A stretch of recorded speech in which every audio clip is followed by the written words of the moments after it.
Gear Fit Zoro is confirmed. Eiichiro Oda himself has constructed a world where Zoro ate the Gomu Gomu no Mi and is therefore that universe's most legendary of Joy Boys. But it doesn't stop there, because this is Roronoa Zoro. So is this, and you. Wait, not you. Get out of here. But you're definitely Zoro. In fact, Zoro has gotten himself so lost in the multiverse that there are over 20 of them, all meandering about in alternate universes. Such as the universe where Zoro is a mafia boss seeking dominance for the Zoroastrian family, all the way to the more wacky ones, where Zoro takes on the role of Snow White and even requires his true love to save him from the spell of the evil Queen Nami. The One Piece multiverse is criminally underexplored, not just by Oda, who created these alternate worlds himself, but by the fans who seem so laser focused on only having one Zoro. And that would of course be our Prime Universe Zoro. He's the center of everything and acts, ironically, as a sort of compass that guides the rest of the Zoros, which probably explains why they all became such shit shows. You already know plenty about Prime Zoro, but he is not the first Zoro. In fact, our first layer of primary universes contain a fair few Zoros that predate the one we know. And from here things get pretty immediately complicated. Because prior to One Piece, Eiichiro Oda created a series of one-shots, all compiled in a volume called Wanted, which includes Romance Dawn, the chapter that laid the foundation for One Piece. But there were 4 other one-shots in Wanted, one of which was called Monsters. And many people think that the protagonist of Monsters, Ryuma, is the prototype Zoro. And that's because they look exactly alike, and I don't blame anyone for thinking that way. But the truth is that Monsters is actually part of the Prime Universe. This is a canon event that happened in One Piece hundreds of years in the past, during the life of the legendary Wano Samurai Ryuma. So no, he's technically not the first Zoro. That title belongs to this guy. Also, this video is sponsored by Eternal Evolution, the next level mobile idle RPG that brings your sci-fi dreams into reality. So I guess it's not sci-fi anymore, it's just sci. It's a super easy game to play anytime, anywhere, with very exciting limited time collaboration events, such as the Ghost in the Shell Standalone Complex 2045 collab, which introduces collab story modes, where players step into the role of Public Security Section 9 in the Eternal Evolution world, which features them facing off against the world boss Sight. Plus, players who participate in the Grand Ceremony event will receive an amazing Triple S hero Ravina. However, in terms of my personal favorite heroes, it's almost impossible to go past Major Kusanagi herself. However, my absolute favorite have to be the Tachikoma. And if they're not your favorites as well, then you're lying, and you should stop that. There's a lot of great game modes you can play, including good old PvP, which takes place across arenas, and similarly, you've also got good old PvE. Lots of fun modes and rewards in there as well. But my favorite mode is AFK, because it suits my personal lifestyle. It's just so easy to level up and reap those ever so delicious rewards.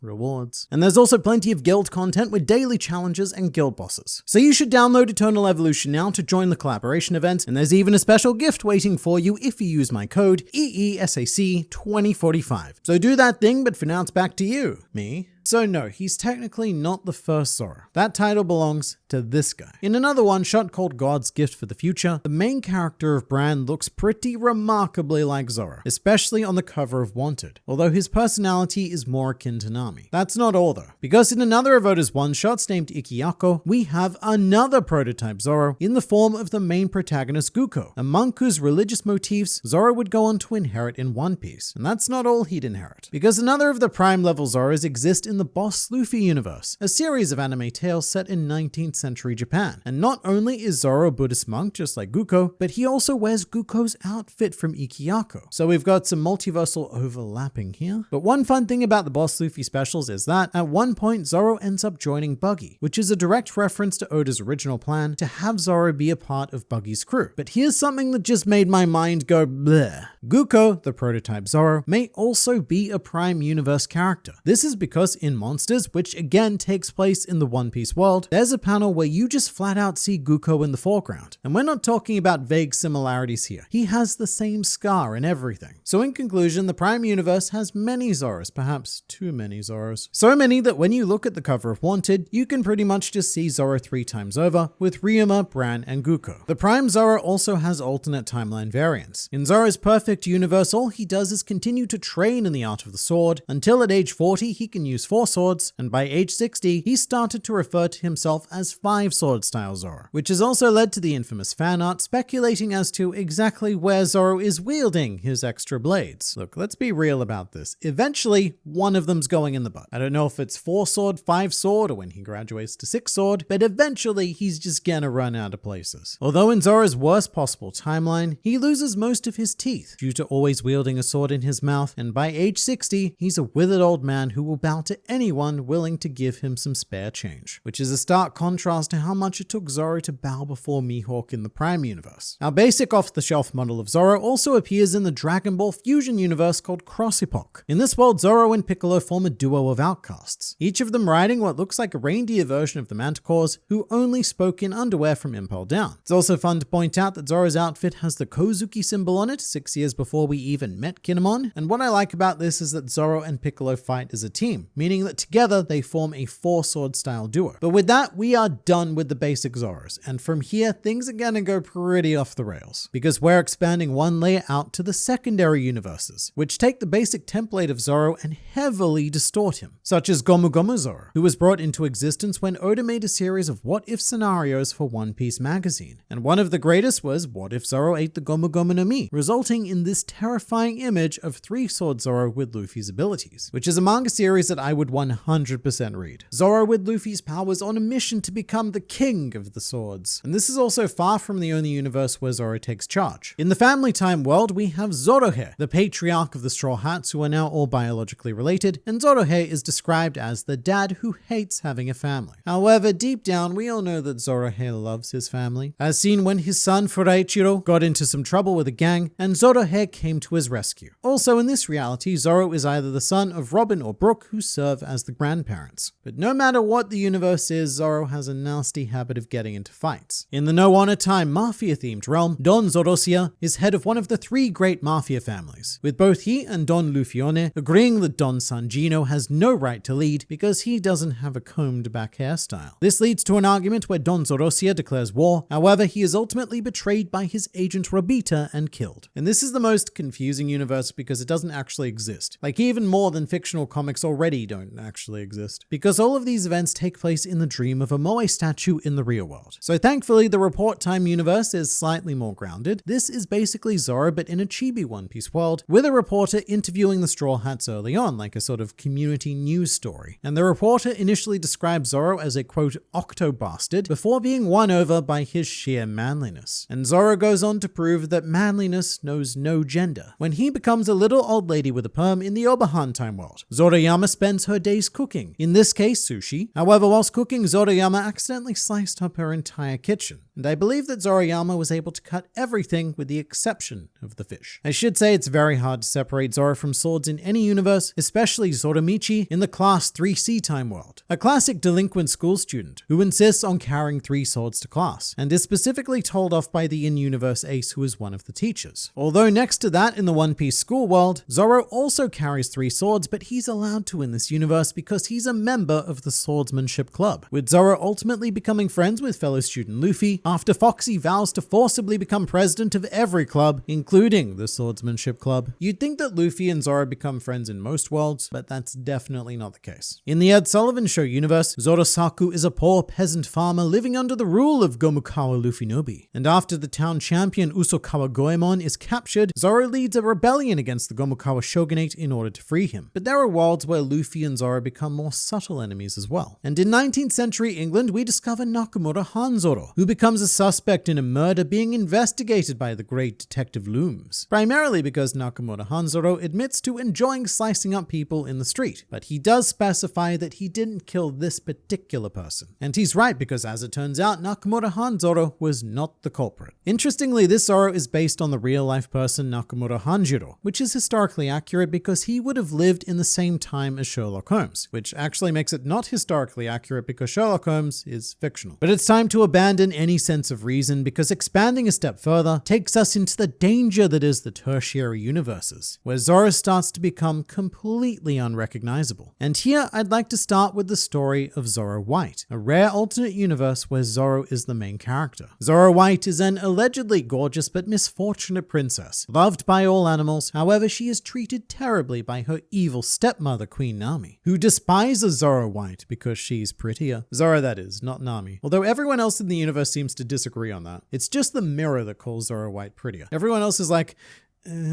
But Queen Nami decides to act, implementing poison apples. But all three of them were eaten by Lubu, Chobu, and Robu. However, Zoro White, for some reason, decides to eat all three remaining apple cores and falls under Queen Nami's spell anyway. So now Zoro White's only hope is for her Prince Charming to come along and break the spell, which he does. Prince Robbie pre-arrives to wake Zoro White up, but immediately decides that she is completely unlovable. So Robu and the other two little pigs promptly bury her, and that is the surprisingly dark story of Zoro White. Remembering that fairy tales do have very dark origins. Meanwhile, in the superhero Chopperman universe, we find Zorogilla, one of the three great Usoda Badan villains. So fun fact, in the original Omake, his name is Zorogilla, but then in the actual Chopperman manga series, his name is changed to Zorokiller, thus making him the Onigiri Mystery Man Zorokiller, which is a reference to his onigiri attack. And in world, Zoro demands onigiri at all times with deadly consequences if you don't have any for him. Also, the 4 ones across his chest are a reference to his birthday, the 11th of November or 11/11, which is now also a reference in the Prime universe with Zoro's bounty of 1,111,000,000 berries. And look, is it weird that Zoro being made out of literal onigiri isn't anywhere near the weirdest of the Zoros? I would say that accolade probably goes to Zoro Dadana from Space Time, one of the wildest alternate universes, with Zoro Dadana being a swordsman of darkness from the planet Venus. He's also one of 2 leaders of the Universal Association of Darkness, a position that he shares with San Vader.